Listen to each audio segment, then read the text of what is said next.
¿Alguna vez imaginaste que los castillos medievales eran lugares cálidos, acogedores, iluminados por chimeneas resplandecientes y rodeados de tapices lujosos que cubrían cada muro? Durante siglos hemos heredado esa imagen romántica, una visión casi cinematográfica que nos hace pensar en grandes salones llenos de luz, con nobles sentados junto al fuego mientras el invierno queda afuera, reducido a un detalle del paisaje. Pero la realidad, esa que rara vez aparece en los cuentos y que la historia se encarga de revelar, era muy distinta. Los castillos no eran refugios agradables, eran estructuras masivas, construidas casi por completo con piedra fría, húmeda y rígida. Cada bloque absorbía la temperatura exterior como una esponja. En pleno verano, cuando el sol calentaba los campos, los muros seguían conservando un frío casi subterráneo. Y cuando llegaba el invierno, el interior podía sentirse como si uno estuviera viviendo dentro de una cueva helada, rodeado por un silencio que solo era interrumpido por el eco del viento colándose por cada rendija. Aún así, miles de personas habitaron estos lugares durante generaciones enteras. Familias nobles, soldados, sirvientes, artesanos, cocineros, mensajeros, todos convivían bajo techos que no retenían el calor y ventanas que dejaban pasar corrientes capaces de congelar el aliento. ¿Cómo lograron soportar esas temperaturas extremas? ¿Cómo dormían, trabajaban y realizaban actividades cotidianas sin calefacción moderna, sin gas, sin electricidad y, en muchos casos, sin siquiera chimeneas funcionales en todas las habitaciones? La respuesta está en ingeniosas estrategias que el tiempo ha ido olvidando. Métodos de supervivencia desarrollados a partir de la experiencia, la observación y la pura necesidad. Prácticas que podrían parecernos primitivas, pero que fueron claves para transformar fortalezas heladas en espacios habitables, donde la vida no solo continuaba, sino que se organizaba alrededor del desafío de mantener el calor. Hoy conocerás 10 métodos sorprendentes, algunos ingeniosos, otros rudimentarios, pero todos increíblemente eficaces. Técnicas que permitían convertir un castillo gélido en un entorno donde, al menos por unas horas, el frío retrocedía. Quédate hasta el final, porque el último sistema era tan eficiente que podía calentar áreas enormes usando una sola fuente de calor, y muchos historiadores lo consideran el antecesor directo de algunos sistemas modernos de calefacción. Comencemos con el método más extendido, accesible y versátil de aquella época: los braseros metálicos.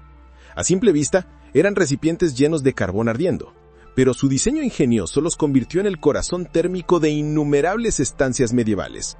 Se alimentaban con brasas tomadas del gran fogón principal, el verdadero centro de actividad del castillo, y luego se transportaban de un lugar a otro según las necesidades del día. Eran sorprendentemente ligeros gracias a sus asas laterales y lo suficientemente estables para colocarlos cerca de camas, escritorios, bancos de trabajo o zonas donde la gente se reunía para conversar o comer. Los nobles más acaudalados encargaban versiones decoradas, con grabados, relieves e incluso escudos familiares. Pero la verdadera importancia del brasero no estaba en su estética, sino en su funcionalidad. Las patas elevadas impedían que el calor dañara el suelo de madera o las alfombras. Las rejillas controlaban la intensidad del calor, permitiendo que éste se dispersara sin riesgo de que las brasas saltaran. Algunas tapas perforadas funcionaban como reguladores primitivos que permitían aumentar o reducir la salida de calor según la ocasión. Un brasero bien cargado podía mantener tibia una sala durante horas, siempre y cuando se utilizara el combustible adecuado. Ese combustible era el carbón vegetal, producido mediante un proceso lento y laborioso que transformaba la madera en un material ligero, duradero y casi sin humo. Esta característica era crucial, porque sin ese tipo de carbón, los braseros serían peligrosos dentro de habitaciones cerradas. Este material ardía de forma estable, irradiaba más calor que la leña común y producía una cantidad mínima de hollín. Gracias a él, los braseros se convirtieron en aliados inseparables de la vida cotidiana en las fortalezas. Sin ellos, los rincones más fríos del castillo habrían sido prácticamente inutilizables. Pero los braseros no eran la única solución disponible. Existían métodos aún más simples, accesibles para todos, desde los señores del castillo hasta los sirvientes de las zonas más humildes. Entre ellas destacaba uno de los trucos más antiguos y eficaces: las piedras y ladrillos calientes. Este sistema, aunque rudimentario, podía elevar la temperatura de una cama hasta 20 grados en cuestión de minutos. Las piedras se calentaban lentamente en el gran fuego, nunca directamente en las llamas, sino cerca de ellas para evitar que explotaran por el choque térmico. Una vez listas, se envolvían en telas gruesas o pieles y se colocaban bajo las mantas, a los pies de la cama o incluso entre las piernas dependiendo del frío que hubiera en la estancia. Una sola piedra de 2 o 3 kilos era capaz de conservar el calor durante horas, manteniendo estable la temperatura corporal durante las noches más duras del invierno. Seleccionar la piedra adecuada era casi un arte. Tenía que ser lisa, compacta, sin grietas internas que pudieran hacerla estallar y de una textura que permitiera una liberación lenta y estable del calor. En algunas fortalezas, este proceso nocturno se convertía en un ritual.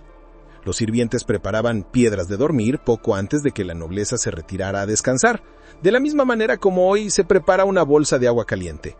Incluso se han hallado piezas pequeñas, del tamaño de un puño, que algunas mujeres llevaban consigo como amuletos térmicos durante largas ceremonias o días especialmente fríos.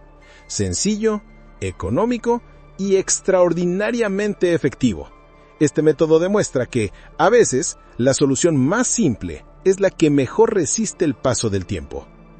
En algunos castillos existían rituales nocturnos cuidadosamente organizados, casi ceremoniales, en los que los sirvientes preparaban las llamadas piedras de dormir para los señores. Antes de que la nobleza se retirara a descansar, estos asistentes se dirigían al gran salón central, donde las brasas aún ardían con fuerza. Escogían las piedras definitivas, las calentaban lentamente y luego las envolvían en gruesas mantas de lana. Después avanzaban por los pasillos oscuros, subiendo escaleras estrechas que resonaban bajo el peso de cada paso, hasta llegar a las habitaciones privadas. Ahí, colocaban las piedras entre las sábanas frías, dejándolas actuar durante varios minutos para que la cama se transformara, aunque fuera por un instante, en un refugio cálido. Para muchos habitantes del castillo, esta era una de las pocas comodidades del día. Pero no solo se usaban piedras grandes. Los arqueólogos han encontrado pequeñas piezas perforadas, del tamaño de un puño, a veces con diseños decorativos o asas diminutas. Estas piezas se calentaban de forma suave y luego se llevaban colgadas del cuello o sujetas entre las manos durante ceremonias largas, audiencias públicas o banquetes en salones mal calefaccionados. Eran amuletos térmicos improvisados, casi invisibles, pero esenciales.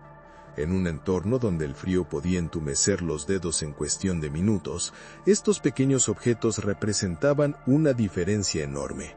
Un método sencillo, económico y sorprendentemente eficaz, que continúa demostrando que la creatividad humana siempre florece cuando la necesidad aprieta. Pero había momentos en los que ni las piedras calientes ni los braseros podían brindar suficiente calor. Cuando el fuego se apagaba, cuando las reservas de carbón se agotaban o cuando la noche avanzaba más rápido que los recursos, los habitantes recurrían al método más antiguo y básico de todos, el calor humano. Dormir en grupo no respondía a una cuestión cultural ni a costumbres familiares o sociales. Era, antes que nada, una estrategia de supervivencia. En muchas habitaciones, una sola cama podía albergar a 6, 8 y hasta 10 personas. No era raro encontrar familias completas donde personas mayores, niños pequeños, madres, padres e incluso sirvientes compartían el mismo lecho. La lógica era simple. Varios cuerpos juntos generaban más calor del que cualquier brasero podía ofrecer. 8 personas acurrucadas podían equivaler, en términos modernos, a un calefactor de mediana potencia funcionando toda la noche. Y en castillos donde el frío atravesaba las paredes como una aguja, este calor compartido era un salvavidas. Las camas estaban diseñadas para esta realidad. Eran enormes, con estructuras pesadas y matrones rellenos de lana, plumas o paja seca, materiales que retenían bien la temperatura. Sobre ellos se colocaban capas y capas de mantas gruesas, pieles curtidas y tejidos compactos que atrapaban el calor corporal. Para aumentar la eficacia, alrededor de la cama se instalaban cortinas opacas, que al cerrarse creaban una especie de cápsula térmica donde el aire caliente quedaba atrapado. En esencia, era un microclima construido dentro de la propia habitación. El orden en el que las personas dormían también era crucial. Los niños, los enfermos o los más vulnerables ocupaban el centro del grupo, donde el calor era más estable. Los adultos más fuertes se colocaban en los bordes, actuando como barrera contra las corrientes frías que se colaban desde las paredes. En las noches más duras, incluso un invitado inesperado o un criado podía sumarse al grupo sin que nadie lo cuestionara. El frío no distinguía clases sociales, y la necesidad de calor tampoco. Pero a veces ni siquiera el calor compartido era suficiente. Y es aquí donde entra en juego una de las defensas más importantes contra el frío: la ropa. El vestuario medieval no era simplemente una cuestión de estética, era un sistema de supervivencia basado en capas, cuidadosamente diseñado para atrapar aire caliente entre una prenda y otra. Camisas de lino ajustadas al cuerpo, túnicas gruesas de lana, capas exteriores impermeables, abrigos forrados con piel, capuchas que cubrían cabeza y cuello, guantes dobles, calcetas interminables y zapatos rellenos de lana o piel de conejo. Llevar 7 u 8 capas no era exagerado, era lo normal. Cada prenda tenía un propósito claro. El lino absorbía la humedad del cuerpo, la lana aislaba y retenía el calor. Las pieles sellaban el frío externo y las capas superiores actuaban como escudos móviles contra el viento y las corrientes heladas del interior del castillo. Las mujeres, además, contaban con una ventaja particular. Sus faldas amplias creaban una cámara térmica alrededor de las piernas, atrapando el calor y actuando como un abrigo natural. Por eso, incluso dentro de las fortalezas, nadie se quitaba los gorros o las capuchas. Todos sabían que la cabeza era la vía más rápida para perder calor. La ropa no era solo moda medieval, era una auténtica barrera contra el entorno hostil de piedra y humedad. Pero incluso la mejor vestimenta necesitaba ayuda. La ropa protegía el cuerpo, sí, pero no podía luchar sola contra las paredes heladas del castillo. Ahí entraban en escena los elementos fundamentales que recubrían el interior: las telas, los tapices y los cortinajes. Estos tejidos no solo decoraban los salones, cumplían una función ambiental crucial. Al colgarse sobre los muros, creaban cámaras de aire que actuaban como aislantes naturales, reduciendo la transferencia de frío desde la piedra hacia el interior. Alfombras gruesas cubrían los suelos, evitando la sensación de caminar sobre una superficie congelada. Y en los muros más expuestos se instalaban capas dobles de tapices para reforzar la protección. Las ventanas representaban uno de los puntos más débiles. En muchos castillos no existía el vidrio tal y como lo conocemos hoy. Se usaban pieles tensas, telas gruesas, tablillas de madera o láminas translúcidas que dejaban pasar la luz, pero no el viento directo. Cada abertura debía ser tratada, cubierta y reforzada, porque una sola corriente podía bajar drásticamente la temperatura de toda una habitación. En algunos castillos existían rituales nocturnos en los que los sirvientes preparaban piedras de dormir para los señores, calentando sus camas antes de que se acostaran.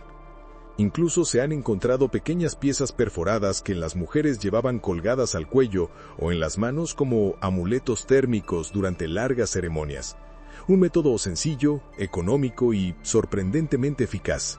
Pero cuando el fuego se apagaba y los braseros se quedaban sin brasas, los habitantes de los castillos recurrían al recurso más primitivo de todos: el calor humano.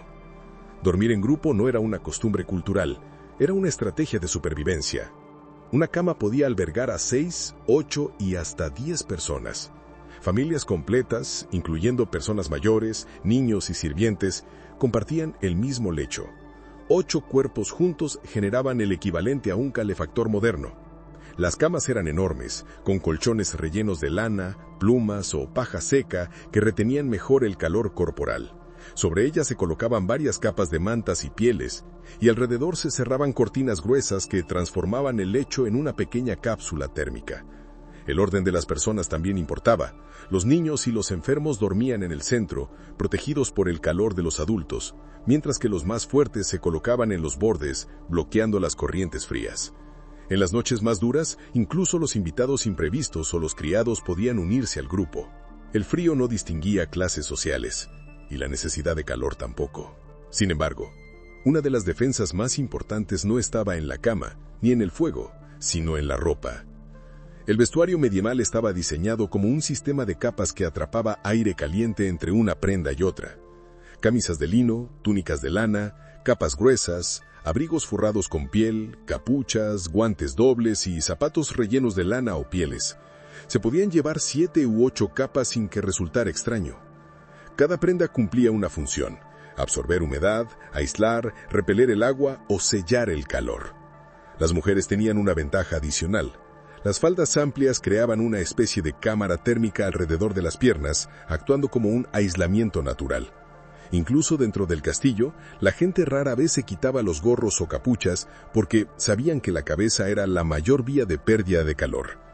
La ropa no era solo moda medieval, era una verdadera barrera contra la temperatura hostil del interior de las fortalezas. Pero incluso la mejor ropa y los mejores fuegos no podían combatir las paredes heladas sin ayuda de un elemento fundamental: las telas que cubrían el castillo. Tapices, alfombras, cortinas, cortinajes. Estos tejidos no solo decoraban, también aislaban. Colgados sobre muros enteros, creaban cámaras de aire que evitaban que el frío penetrara en las habitaciones. Las ventanas, que en muchos casos no tenían vidrio, se cubrían con pieles, telas gruesas y láminas tensas. Los suelos se aislaban con capas de paja renovada cada semana, sobre la cual se colocaban pieles o alfombras. Incluso las puertas se sustituían por telas pesadas para evitar corrientes. Cada otoño, los sirvientes realizaban el ritual del calentamiento. El castillo se vestía para el invierno con una capa de tejidos protectores que transformaban los salones más fríos en espacios habitables. Pero los seres humanos no eran los únicos generadores de calor. Los animales también participaban. Perros grandes dormían junto a las personas como calefactores vivientes. Los gatos buscaban los rincones cálidos y, sin saberlo, señalaban dónde se filtraba el aire helado. En los pisos inferiores se alojaban cabras, ovejas o vacas, cuyo calor ascendía a las habitaciones superiores. En algunas fortalezas existían conductos diseñados para canalizar el calor producido por los animales hacia el interior de las estancias humanas. Incluso, aves de corral se mantenían cerca de los dormitorios para aprovechar el calor que generaban y al mismo tiempo su producción diaria de huevos. En un castillo, cada criatura aportaba algo al sistema de calefacción natural. Otra de las armas para combatir el frío era más sencilla y cotidiana: el alcohol caliente. Vino especiado, cerveza tibia, infusiones con hierbas y licores medicinales ayudaban a encender un fuego interior. Las especias, canela, clavo, jengibre, pimienta, no solo daban sabor, aceleraban la circulación, generando una sensación de calor. Estas bebidas se tomaban varias veces al día para soportar el frío constante de los pasillos y salones, pero no todo dependía del fuego o de la bebida. Había un recurso infalible que nunca fallaba: la actividad física. La actividad física era parte natural de la vida medieval. Desde cargar cubos de agua hasta cortar leña o amasar pan, el día estaba lleno de tareas que mantenían el cuerpo caliente. Muchos castillos incluso realizaban ejercicios matutinos colectivos. Los monjes se estiraban y caminaban cada hora para no entumecerse. Y por la noche, los bailes comunitarios convertían los salones fríos en auténticos hornos humanos, donde el calor se elevaba junto con las risas y la música. La comida caliente era otra pieza clave. Nadie desayunaba algo frío. Sopas, guisos, caldos espesos, pan tibio, platos llenos de grasas y legumbres mantenían el cuerpo en pie durante largas jornadas heladas. Los especiados caldos de invierno, las papillas calientes y los estofados servían tanto para nutrir como para calentar desde dentro. Incluso un simple pastel recién horneado podía funcionar como calentador temporal entre las manos de un niño. Y así llegamos al elemento más importante de todos: el gran hogar central. Este enorme fogón era el corazón térmico del castillo. Sus lamas, alimentadas sin resanso durante meses, podían calentar salones de enormes dimensiones. La chimenea estaba construida de tal forma que el calor se distribuía por los muros, y algunos castillos incluían canales internos que llevaban el aire caliente a los pisos superiores, como un primitivo sistema de calefacción central. El fuego nunca debía apagarse. Era tan vital que existían sirvientes dedicados exclusivamente a mantenerlo vivo. Mientras la llama ardiera, la vida en el castillo continuaba. Si se extinguía, el frío lo invadía todo. Los castillos medievales eran en esencia fortalezas heladas, pero las personas que los habitaron desarrollaron un conjunto de soluciones ingeniosas, prácticas y sofisticadas. Un sistema completo en el que cada elemento, braseros, piedras calientes, ropa por capas, animales, actividad física y comida, contribuían a un objetivo común: sobrevivir al frío. Hoy muchos de estos métodos podrían salvarnos en una emergencia, en una cabaña sin calefacción o en una noche de invierno sin electricidad. La lección es clara: el calor no depende de una única fuente. Se construye, se conserva y se distribuye. Los habitantes de la Edad Media sabían hacerlo, y gracias a ello lograron vivir en algunos de los lugares más fríos jamás construidos. ¿Y tú? ¿Cuál de estos métodos te pareció más útil? ¿Has intentado alguna vez mantener el calor sin tecnología moderna? Cuéntalo en los comentarios.